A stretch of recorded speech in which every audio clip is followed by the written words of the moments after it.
Hello, podcast land, and welcome back to another episode of the Crown and College podcast presented to you by the CSPN. I'm one half of your host, Jeremy, aka Black Dante on Twitter, aka Nigga Mort, aka Bring Back Dirty Mac and R&B, aka Niggas Against Coworkers, aka um live your best life because we only got 12 more years until Earth be tired of our shit for good. And as usual, I'm joined by my friend and my co-host. Hi, I'd like to welcome you all to the 200th episode of the Crown and College podcast. That's right, we're skipping right to 200. We had our anniversary last week, and now this is episode number 200. I declared it, and it is so. I'm Bianca, aka Tall Bianca XO on Twitter, aka your tall fly auntie, still walking heels, aka Fuck Here Comes the Fall. I don't feel like wearing layers, aka Girl, deal with it. Yeah, and we are back. We back for another week of hashtag content. Thank you to everybody who enjoyed our 200th. Damn, now you got me saying shit. Yeah, episode number 200. Like I said, I've spoken into existence, and it is done. We're skipping the other numbers. Let's be honest. Y'all don't care about the other numbers between our last episode and 200. So here we are, landmark episode number 200. Let's go. You're doing amazing, Bianca. But thank you to everybody that listened to our 4 year anniversary show, and special thank you to Candace and Curtis who came through and fucked shit up and joined us in Niggatry. By now y'all know what the bills is. If y'all don't, we'll get to them later on. But speaking of something that we were remiss to do, which I don't know how we did not do this, but it was again powerful Niggatry at work. So good luck everybody. But Outcast is Aquemini is 20 years, ain't it 20? It's 20 years old. Indeed. Yes. And especially got something to say. The South had, the South did, and the South always will have something to say. And it's really special because like that literally after the Outcast concert in 2014, ATL Outcast at last, that's when we started this damn podcast. Because Outcast is both near and dear to both me and Bianca. So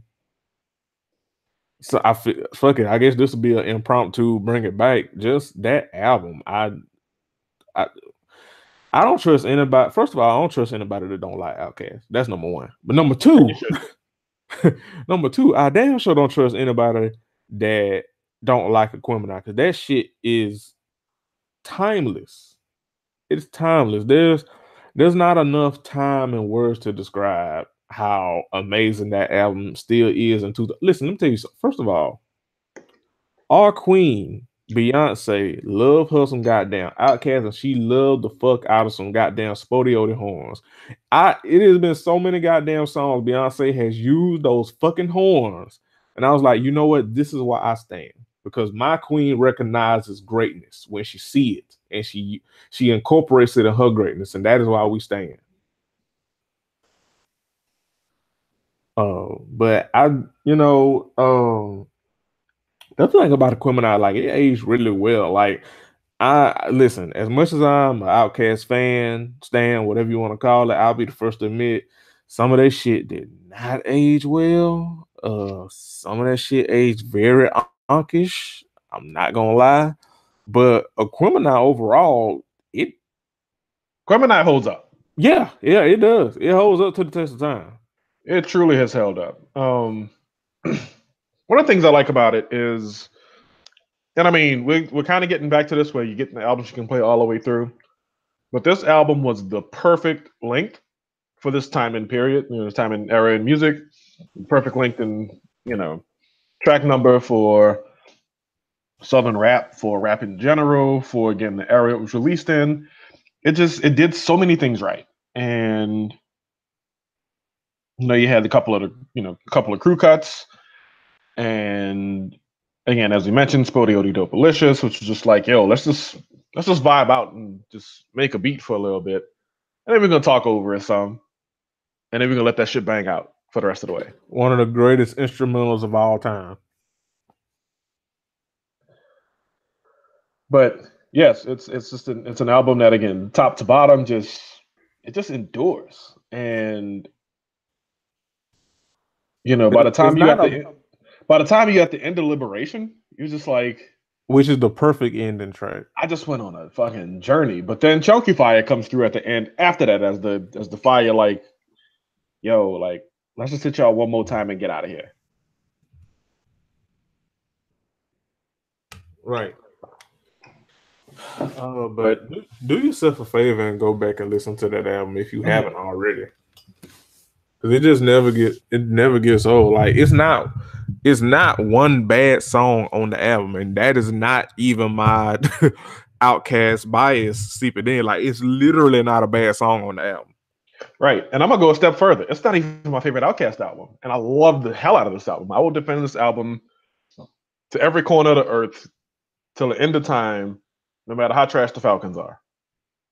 You know what? I'm dead on the inside. It's fine. I don't know what you have to tell me what. Good looking. I thought football was dead to us. It is, but you know, it's an Atlanta album, and you know, there's just one thing I don't like about the city. I love the soccer team. Great fan base, amazing fan base. Truly, you know, fun upstart city. Seeing them embrace the team in the way that they do has been tremendous. Um, but yeah, no, back to Outkast and back to Aquemini specifically. Again, this was just an album that it was sequenced perfectly. It was, you know, it was the finger on the pulse of a city. You know, Andre and Antoine growing into themselves as artists. Yeah. I think this was the turning point for them as artists. Oh, big time. Big time. I would argue especially Andre because I mean I know this is a point of contention amongst people on the interwebs, but You about to say the thing about that I'm going to agree with? Let's say it. This all show we say we won't. Big Boy carried Andre for a good little minute up until this album, and I don't mean carried in like Andre didn't have anything obviously, but far as like who was up until this album, as far as like who was more polished between the two, it was definitely Big Boy. Definitely, like unquestionably so. And I think this is the part where like Andre, he turned into Game 6 LeBron, Heat Bron, and I think that's kind of when people like really fell in love with him and kind of, I don't want to say stopped appreciating Big Boy, but kind of was like, oh shit, Andre, like he really in his bag now. Like, god damn, man. It's kind of like Big Boy, like, I mean, you here and we love you, but like Andre is just on fire. And I mean, I'm not saying that's not without good reason, because again, this was the point where Andre became Andre. Like he became 3 Stacks. But right. I do feel that, and it's not, I don't want to say it's necessarily Big Boy's fault or even Andre's fault, but I do think that some people, not all, but some people started losing their appreciation for Big Boy, who even after Andre made this big heel turn, Big Boy still stayed consistently good and polished. But yeah, this was definitely the heel turn for Andre when he like became that nigga. Yeah, it was at that point where you had to look at them as like unmistakable peers versus like Big Boy is giving you just this fire, just like this straight up like gritty, grimy, just Atlanta ass, rapping ass rap. And Andre was doing his thing in his element, and he what's the right way to say what I'm trying to say here?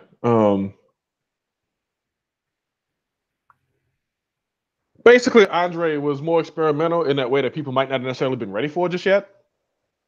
Yeah.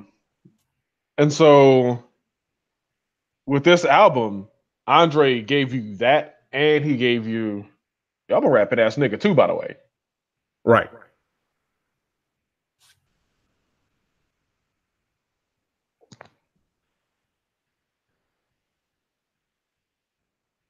Absolutely. Absolutely indeed.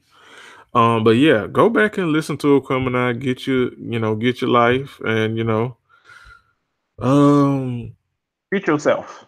yeah, treat yourself because you deserve it. Because Aquemini is for everybody. It's you and I. You and I. Speaking of you and I, but while since we're here, while we're on the topic of music, I I don't mean to sound like a get off my lawn ass nigga. Yes, you do. Wow, friend, that's what we're doing. Let's just call it what it is. What? Well, good luck, everybody. But we, I appreciated a conversation that I'm kind of missed because I was recording with Curtis for Ratchet Ramblings, but we need a resurgence of hater ass I can love your man or your woman better than you can ass music, because we need that back. Because I don't know what I don't think the youth are doing that nowadays. Nowadays, I think the youth are doing you didn't text me back fast enough, so we don't broke up music now. Which which you you you didn't send me this picture before you posted it to Instagram, so now fuck you. The music. Which has its place. Let me not hate on the youth. I mean, it has its place. Listen, look. I guess getting dragged for homophobia made SZA get in her bad because she did what the fuck she had to do on Broken Clocks. That shit is a jam. Yo. I will sing my little motor oil sounding ass heart out to some goddamn Broken Clocks. That shit is a jam. So, the starter from a DM now we hear music does have its place. Don't get me wrong. But as someone who grew up in the 90s, early 2000s, we had a whole ass genre of just oh that's your man. Oh, word. Oh, that nigga sucker, baby. I can love you way better. Oh, that's your woman. That's your woman, really, my dude. Like she ain't no good for you. I can love you better than she can. We had a whole ass slew of that shit from about ever ago to whenever Drake started getting on the scene. I'm glad you recognize that was your era's music, but I'm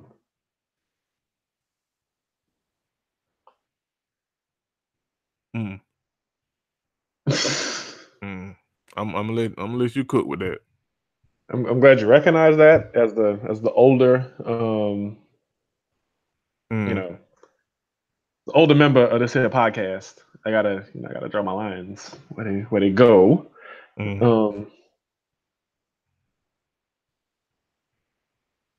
But no, you're right. God, Broken Clocks is so good. It really is. SZA got on her bag. Oh, but man, like her put a new project out, and of course him came with his shit right behind it. Wait, who? Her put her new project out. Oh, her, yeah. You know what? I like.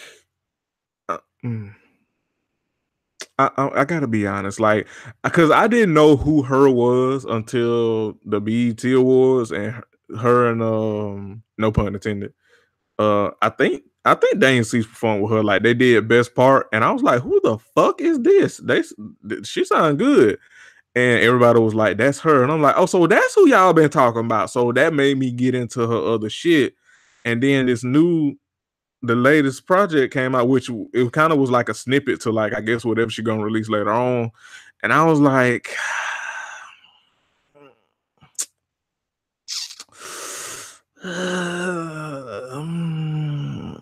if this is the snippet for if this is the appetizer, the meal ain't looking too good at her. It ain't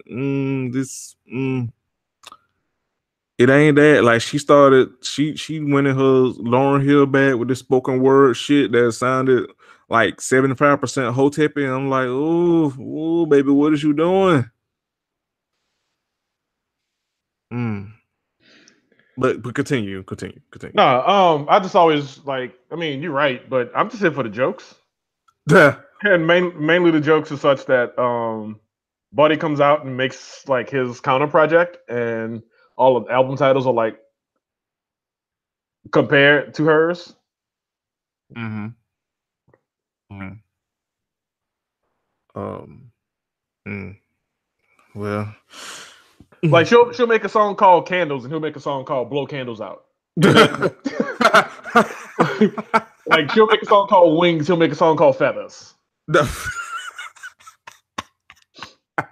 He'll make a song called Popeyes Fried Chicken. He'll make a song called KFC. Why did I know you were gonna say fucking KFC? You You know, know, she'll make a song called Broken Clocks, and he'll make a song called Clock Repair.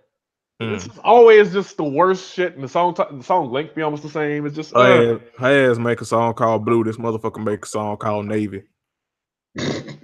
It's like you a Jason ass nigga.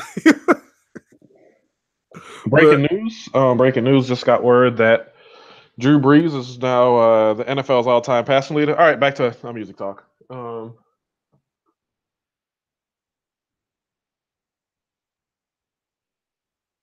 What else? What else we got in the runner here? Speaking of music, let's talk about woke rappers, right quick. And I kind of mean this seriously. So Vic Mensa, who is a rapper whose music I enjoy. He's on the Google Play, and music goes up, and I listen to it, and I tend to enjoy it more than I don't, which is always nice. Versus say like Troy Ave, whose music I couldn't stand. Wasn't he a ashy ass Twitter nigga? I remember. I mean, when he was young, he was, yeah. But you know how I feel about like people doing young dumb shit when they're young and silly. Yeah,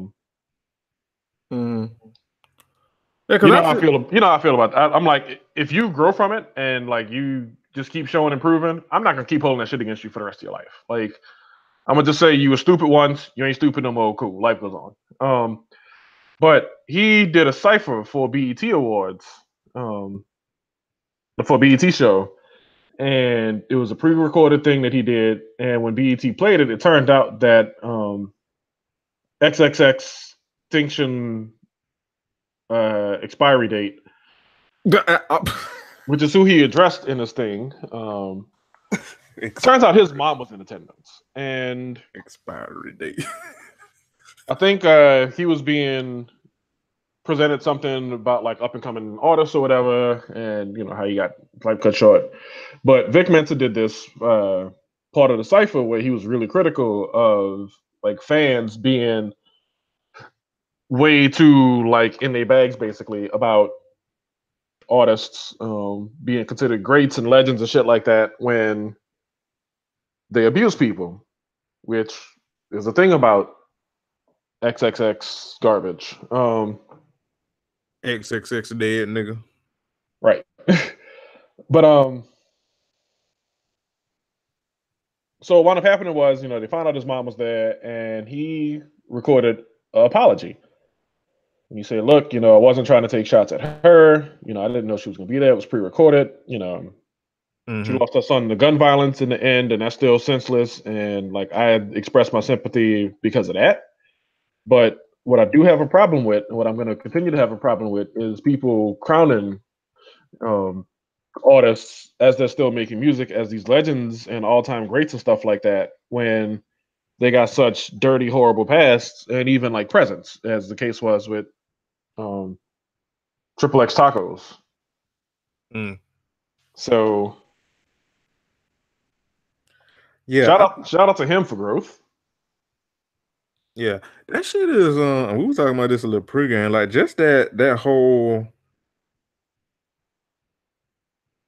Like I just don't understand that. I know we talked about this a little more at length when XXX Abuser got killed, but it's just like this impetus to.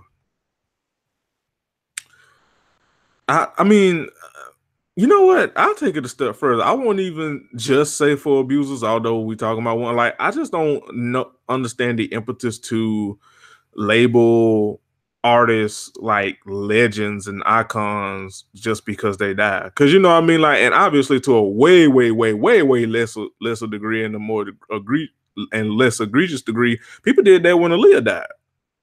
You know what I mean? Like she passed, unfortunately, and then like people like even to this day just vaulted her to this legacy status. And I don't know if it's out of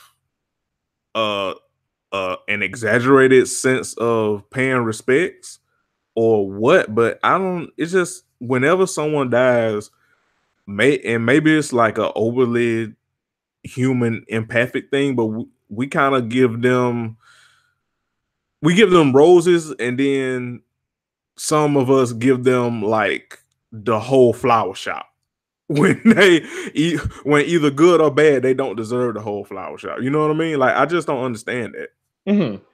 Like the thing with Aaliyah was she was a beneficiary of a really like specific snapshot in time where her ascent coincided with like Timbaland and Missy Elliott and them just running shit. And basically there was this gap, right? And you know, it was after Pac and Big got killed, and it was like, all right, who's next? Who's next? Who's next? Like not who's next to die, but like who's next to be that greatest, you know, rapper sort of thing. Right. And in 2001, Jay-Z was still working on Season That. I don't think he had quite had it yet. I think there was still plenty of cases to be made, including, again, the South proving that it had some shit to say.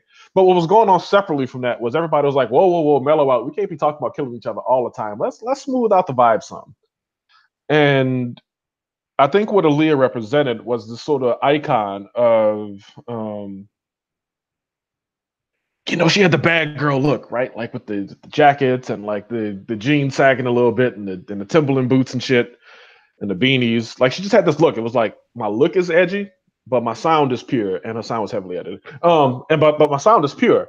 And so operating from that, it was like, yo, like here's this chick, you know, she's got like this sort of bad girl vibe about her. You know, does the occasional ballad or whatever, but like she's just got this sort of savoir-faire about her that really sort of fits this snapshot of time. And then she died. And she died like right off the release of her self-titled album, if I remember right. Yep. Because she had shot the video for Rock the Boat. Yeah. And I remember, you know, More Than a Woman was a jam that had come out. And I remember We Need a Resolution came out, you know, like later that following year. Oh, no. We Need a Resolution came out earlier that year. That was first. So yeah, so she sort of represents this very specific like pure loss, I guess you'd call it, because it was like, well, what could have been? What could have been if only Lee had lived, you know? And we had those debates on Twitter like every 2 years. What I hate that turned into was, oh, well, Ciara's just taking the shine at Aaliyah. I'm like, there was space for both of them. Come on. Yeah. Well, you know, people are weird about that kind of shit. Yeah. And so that's that whole stan culture shit, like the ugly side of stan culture. But continue. And so yeah, I think in Aaliyah's case, again, she represented that sort of thing where it was like, I can be a bad girl and I can be independent. I don't have to like necessarily broadcast it, but like I can be that and I can look that way and I can represent that style and like that just way of living and still be this loving, caring, tender person. And her loss, you know, again, it you know did what it did. But I think to some of those people who again vault her up into that sort of like upper echelon of like all-time greats, I think it's that whole like, man, she died too soon. Yeah. That makes them do that. I don't think it's any like she was 22 when she died, right? Like 20. Yeah, she was born 79. Yeah, 22. Yeah, 22. So she would have. I mean, like if we just sort of chart her life going forward, we know Timbaland eventually wound up moving into like the realm of dance music, like straight line dance music, by like 2006 when he released what's the name of that album that he put out? One that had Promiscuous Girl on it and all that type of stuff. And by then, like he wasn't doing like the straight up hip hop R&B anymore. He was on this whole other wave, basically. But imagine like Aaliyah, Shock Value, that's what it was called. But imagine Aaliyah going on that ride instead of like Nelly Furtado.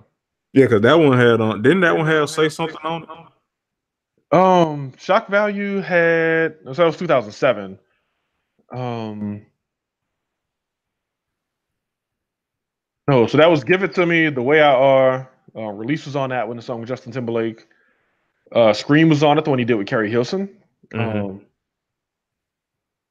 I want to say something. Was that Shock Value too? That was 2009. That seems kind of late, but maybe. It might have been too. Yeah. It was Shock Value too. Okay, my bad. No, you're good. But yeah, but just imagine again, Aaliyah taking that ascent and like that venture out of straight line hip hop R&B and into like more challenging, because that was a challenge for Timbaland as much as it was, you know, for everybody who he took with him.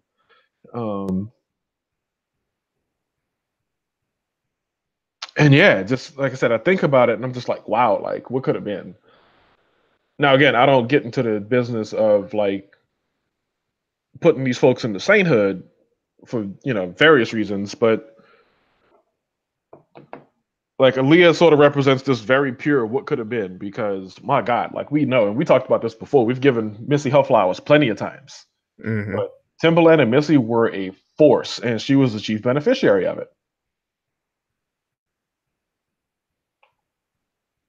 Indeed.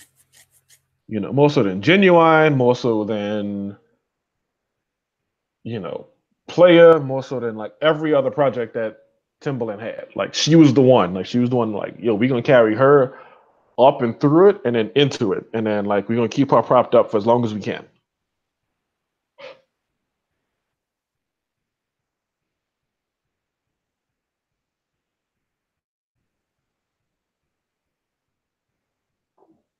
You still there? Yeah, I'm still. I'm sorry. Okay, no, it's good. Am I echoing? Nah, you good. Okay, I thought I was for. I thought I was for a minute, but There's been no echo on my side anyway, and I'm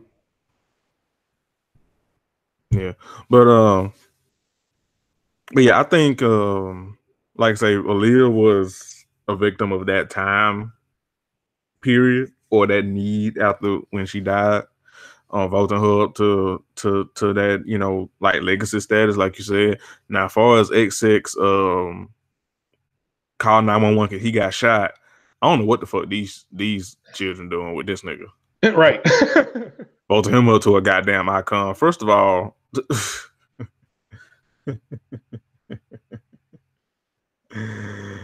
I had something. Like, I mean, we spoke about what his death meant to us at length in a previous episode, and I use that length extremely sarcastically. Right. But no, yeah, no. As a, you know, thinking back to this kid, it's just like it wasn't that.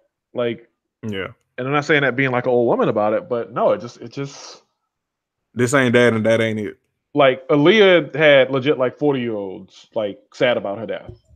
People who had followed, you know, the only stuff and everything else. The only motherfuckers that are upset by XX body bag are those that empathize and sympathize with abusers and kids who don't know no better. And I don't want to say give. I understand, even though I still don't rock with the shit. I understand like younger people who don't know no better and you know, being sad over the shit, because I can kind of liken it to like when Tupac died and Biggie died, and they weren't necessarily good human beings either. And being that young and not knowing any better, I can kind of see the youth doing that to a degree. But yeah, I can see it, but like I still don't fuck with it, but I can see it. Right, like, and that music stood up in a particular way that like their peers acknowledged it and their forebears acknowledged it as excellence, as it was, right? So, and you can't say that with XX,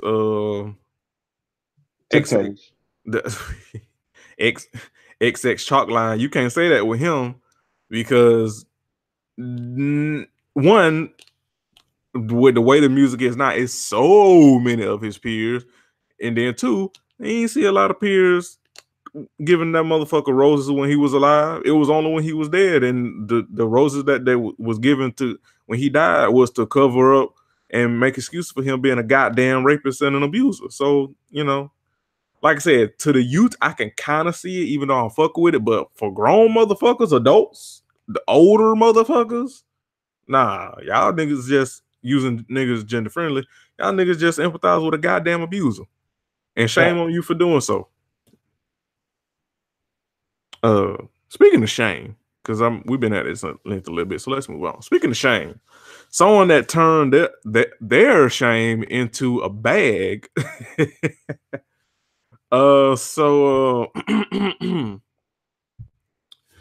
Swiss Beats' his ex. First of all, Swiss Beats looks like Toucan Sam. Just want to throw that out there. She has she has turned her situation with him and Alicia Keys into a bag. She has written a book, her new book, Blend: The Secret to Co-Parenting and Creating a Balanced Family. It is about her relationship with her ex-husband Swiss and his new wife Alicia Keys. We all know the story back in the day of Keisha Alicia Keys. Alicia Keys. I know, right? Alicia Keys and Alicia Cole, and they duet "Love." Right. We all know the story about Miss Keys stealing Swiss from Mashonda, which I always felt the way about that, to be perfectly honest, because listen, regardless of the gender, I'm always of the mindset that it takes two to tango. Like, unless the person legitimately did not know that you had somebody else, because we know people lie, specifically niggas, but you know, we being nice. You know, we know people lie and leave people on. So I always kind of felt the way about that because everybody had the home record jokes for Alicia, which I get, but I'm just like, but we not gonna say nothing to this nigga who was and is married but entertaining somebody else. So we just not. I mean, I know the bar's on the floor, but we not gonna say shit about this nigga. Like, we gonna put it all on Alicia. Okay, whatever. But we also, you know, there was the infamous Twitter rants from Miss Mashonda. But yeah, over the years they have worked on their blended family, and they are in a great place, and they are, you know, all doing promo for this book, and they all on the couch just lovey-dovey, saying that they love all on each other. First of all, let me say this. I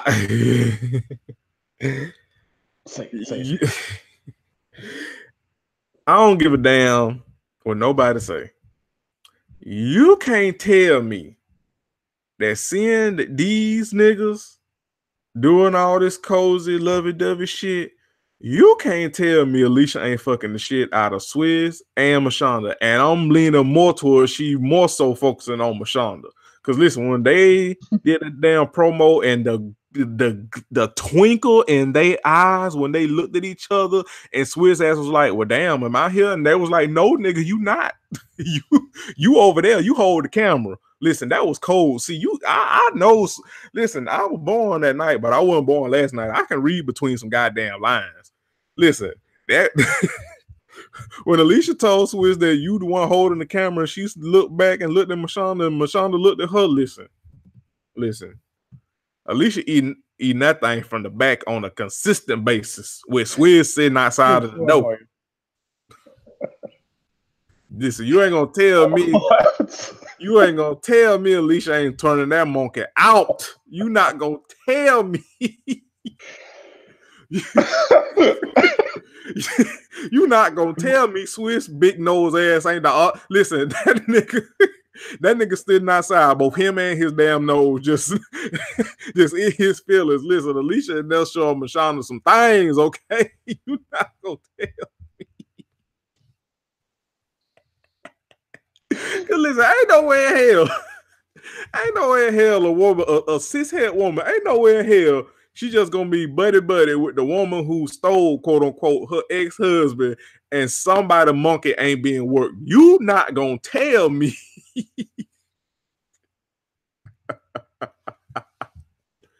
Alicia making Mashonda hit songs in X minor. You not gonna tell me. You know what? This podcast is over. Thank y'all for listening to episode number 200 of the Crown and College show. I'd like to invite you to visit tspn.us/sponsors to help us keep the show free, so you don't got to pay to hear Jeremy say such horrible things. And let's get back to the show.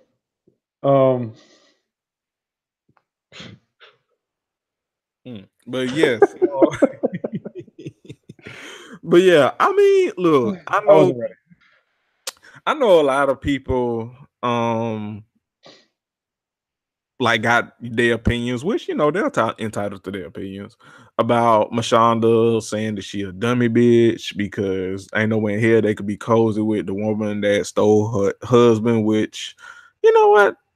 I get it. I understand. I don't know if I have that level of growth and healing in me.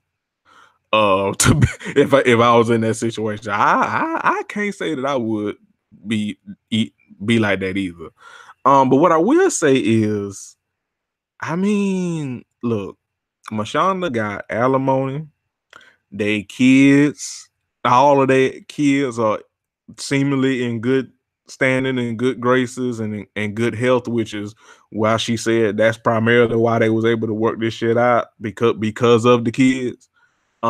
She got alimony from that nigga after divorce, and she got a whole book that she done wrote and get into the bag.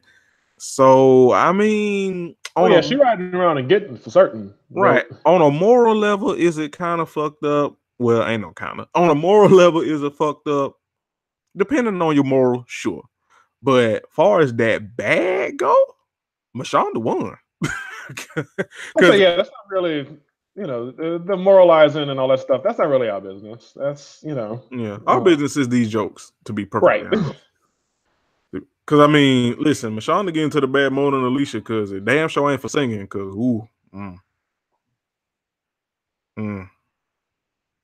the irony of Alicia Keys being on a song on a show called The Voice, like. You know what? I liken it to those basketball players. Like, if you look around the NBA and look at the coaches and shit, like, you'll notice there's a lot of coaches who were, like, in the NBA, they were decent players, but they wasn't, like, Hall of Famers. Yeah. And that's how it goes. Like, Michael Jordan wouldn't, like, he's the owner, so like, he's in a whole other realm altogether. But, like, there's a reason Michael Jordan never coached. And there's a reason why Wizards fans hate Michael Jordan from when he ran that team. It has a lot to do with when he coached, or not coached, but when he tried to run shit on a basketball team. Larry Bird's really like the only one who kind of did both okay. Isaiah Thomas also kind of did both okay. When I say kind of did both okay, I mean like the management side stuff too. Like they both coached and they both like led teams, like in the front offices. But yeah, it's the same thing. Like Alicia Keys, we know her and Holden Oates don't really get along all that great. But she should have stayed in the range of Diary of Alicia Keys. That was when she was at her best. Yeah, but no, she wanted to prove she was an alto. We still got the tweet from that. And baby, an alto you is not, because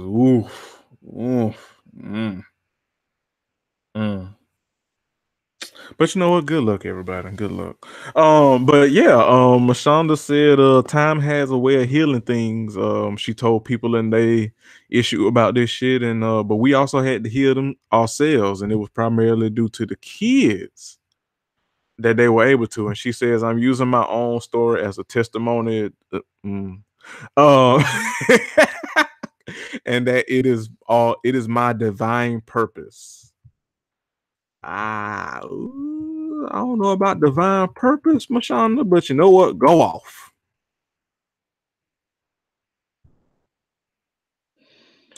Yeah, well, again, I'm not. I ain't hating, girl. Get your life situation in the way and the order that you want it. I know we was mad about that shit when it all first came out because it was like, damn, Alicia Keys, Yeah, the nerve, nigga. yeah, yeah. But But now that they all seem to kind of have established some sort of like triangulation that isn't actually like harmful, okay, be great. Be great how you be great. yeah, that's you know what? Yeah, that's I mean, Joe's gonna fly, which again, hey, that's why we here. But like on a niggy level, like that's their business. Right. That's their business, and they good, they kids good, which is seem to be out their primary focus. So it's like, I mean, um, Ashley, Show your kids healthy love. That's that's the show your kids healthy love and whatever healthy love looks like for y'all, because that's what it seems to be going on. Speaking of healthy, so basketball is bike. Yes. And y'all niggas better stop trying to trade Anthony Davis before he actually goes, motherfuckers. Sick of y'all. Tell him, Bianca. But yeah, so LeBron made his Lakers debut in Lakers preseason, which usually, well, as much as I love LeBron, I still don't give a fuck about preseason. But I managed to catch some highlights and saw him in his Lakers. First of all, let me just say, Bron looks good in a Lakers jersey. He really does. I can't even lie. Them jerseys look cold, especially they got the purple on them now. Yeah, yeah. All white like the old ones. Them jerseys cold. But yeah, like it is. He looked very comfortable on the court. I mean, I think they lost. I think they split. I mean, I think they like 1-1 or some shit like that. But Bron looked very good. He looked very comfortable on the court. He looked like I told Bianca this it's gonna be fun watching Bron play stress-free basketball. Now air quotes around stress, because, and it's not necessarily like internal pressure, which is mostly what I'm talking about. Because I mean, first of all, don't nobody expect them to beat the Warriors, because nobody expects anybody to beat the Warriors. My Pelicans gonna beat the Warriors. Yeah, I said it. You know what? We're gonna go with it. Pelicans. I like making the occasional bad basketball prediction on the show, just like I called Cavs at 7, last finals, whatever. Yeah, it's fine. We fuck it up sometimes. It's all good. We having fun with it over here. Correct. But yeah, like I think it's gonna be, because first, LeBron looks at peace. He looks like, look, I have done everything basketball wise I intended to do. Like anything else good that comes after this is a net positive, but it is not championship or bust anymore. Like I got the Cleveland fucking Cavaliers a goddamn trophy. I should be the GOAT just off that alone, which he is. But anyway, I feel like Bron is at peace. He is at one. He is gonna be playing stress-free basketball. He's gonna be living his best life. Like, this nigga got a show, TV shows, acting, got a movie coming out. He's doing all types of shit, the shit that he wanted to do, building schools and shit. Like, this nigga is living his best life, and it's gonna be VV fun to watch Bron as a Laker. I'm excited. I will say I do kind of wish that the numbers on the front were a little bit bigger, but it's cool. It's working. Yeah. I like it. I fucks with the movement. Yeah. Now they went back to the 80s drop shadow. That shit is fire. Mm-hmm. Bron playing with a bunch of young niggas and some old niggas. Like, this gonna be fun. Like, the Lakers are gonna be fun to look at. Rajon Rondo. Playoff Rondo. And playoff Rondo. But what also my dog Lonzo Ball and Kyle Kuzma. They still beefing? I don't know. But you know what's gonna be hilarious? Brandon Ingram was like 7'1", 99 pounds still. Yep. Hey, Brandon Ingram skinny like he doing K2. No, that ain't K2, fam. That is that is meth and Ativan skinny. That's mix some goddamn meth with some Fabuloso and an Easy Bake Oven. That's what. Speaking of, you reminded me, I got to get my pot out, my special pot with the tape on the handle that I got from Goodwill for 50 cents. Cause you know niggas love Fabuloso. It's time to Fabuloso this house. You are fucking right. And then I'm gonna do some Purple, cinnamon pine cones on my purple Fabuloso specifically. yes. Do my cinnamon pine cones. Bitch, it's fall. I want my house to smell like I'm out for my apartment. I want my apartment to smell like motherfucking fall. So I can be happy about this shit.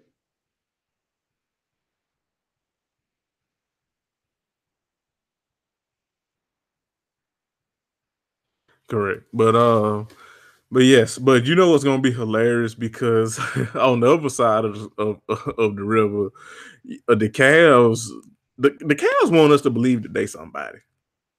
They really do. They want us to believe that we are people too. It wasn't just the LeBron. It's just wasn't Bron and everybody else. It was the Cavs want to be like we awesome. You know what the Cavs are? The Cavs is that okay-ish person that fucks around and get someone way out of their league. Oh boy, and fuck it up, and then when that person leaves and goes to live their best life, the okay person try to convince the rest of us and themselves that they are somebody they can go pull another bad bitch, and it's like, no, you can't. No, you can't. You lucked up. You nigga with dirt under your fingernails. You lucked up and found the one bad Instagram bitch that will give you the time of day, and you fucked it up. And now you trying to convince us in 140 characters that you are that nigga and you can go get another one in a minute. No, you can't, nigga. No, you can't. You had your one golden ticket and you fucked it up, Cleveland, because you are Cleveland. Yeah, Tristan Thompson was in that media day interview, like, yeah, you know, we beat Boston, and y'all saw what happened with Toronto and Wizards and the Heat. And go, it's like, come on, fam, you're talking about teams that either didn't make the playoffs or y'all didn't even play against. Yeah, we were handled up on the Sixers. The Pacers can't touch us. The Bulls trash. It's like, man, shut your ass up. Like, no, Tristan Thompson. Those teams couldn't touch LeBron. Right. They had no answer for LeBron James. They had answers for you, fam. Those games you had 2 points and 5 rebounds and 5 fouls in 17 minutes. Right. Tristan Thompson talking like he's somebody. Like, nigga, you had that one series against the Hawks where you averaged like 25 rebounds and you ain't do shit else since that 1 year, and that you scammed Cleveland into giving you $90 million or whatever the fuck it was, some number like that. Like, Tristan, please, the championship came through LeBron. LeBron ain't there no more. LeBron on a whole other coast living his best life. Like, fam, you realize Kevin Love is your best player right now. Colin Sexton might be your second best player right now. Rodney Hood might be your third best player right now. Shout out to Rodney Hood, though. I like Rodney. But yeah. I like Rodney Hood. He's one of them rare Duke ballers who ain't annoying as fuck in the NBA, but yeah, all right. Right. Yeah, all right. But nigga. Yo, speaking of Duke. So Kyrie Irving apologized to science teachers for saying that the earth was flat. Oh, yeah. Yo, I cannot imagine being a whole ass teacher.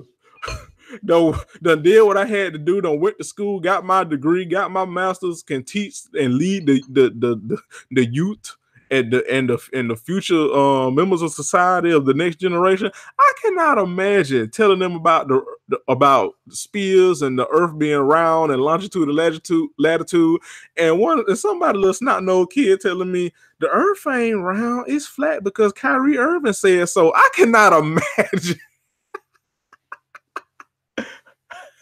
I would be speechless. I wouldn't know how to react. I'm a whole ass teacher with a goddamn master's, and you telling me that the earth flat because some basketball player with a fetish for white women told you that the goddamn earth flat.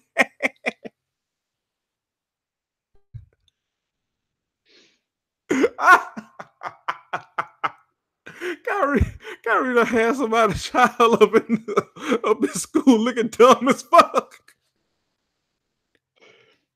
And the wild thing is, like, I'm glad he at least admitted, yeah, I was heavy in the conspiracy theories, but man, Yo, that's gotta lead everything you say when you discuss this stuff going forward. right. Like, nigga, I got high one time and I just got on YouTube and fuck. You ain't gotta incriminate yourself. Just say, yo, like, I'm watching YouTube and I'm on like these conspiracy theory, things, and That nigga I'm had reading some this weed. shit, and like the way they present it, like I don't necessarily agree with it. That would have been big. If you just said I don't necessarily agree with it, but the way they present this shit makes a compelling case, and it really put a lot of effort into making their points. And on some level, I can appreciate that, even though, again, like whether or not I agree with them is up in the air and not really anything I feel like I can definitively say yes or no to. That would have been like, all right, cool, respect, like. I think it's like when it first happened, he was like, "Oh, I know what the fuck I'm talking about. You niggas asleep." I think that's what it was. Mm. And it's like, nigga, you done went down a rabbit hole because you done had some weed laced with some goddamn awesome, and you think we the dumb. It's like, boy. But yeah, he apologized to the teachers for leading the children astray. Them teachers was bad as fuck. They was like, boy, you gonna undo all our goddamn teaching. But that's one example of you do have to, as a celebrity or star or athlete or whatever, sometimes you do have to take your platform and take what you say with a little bit more caution, because whether it's right or wrong, good or bad, some people, like, they look up to you. They see your visibility, they see your star power, and they look at what you say and pay attention to what you say. And you could have somebody out here thinking that the earth is a goddamn Lego block. Like, you got to be cognizant of that. You can't have cognitive niggerness and just ignore the shit. You got to be aware, stay woke, but not not that damn woke. But don't go get sleep deprived. Correct. But speaking of sleep, it is damn near 10:30 over here on the East Coast, and my ass got to get up at 6 for work. So I think this is a good point to close out the show. All right. Any final thoughts? My final thought is, even though we had planned on talking about it, but we kind of got on some tangents and stuff, which is fine because we gave y'all hashtag content. If you missed it, be sure to watch the special of EJ Johnson and Magic Johnson.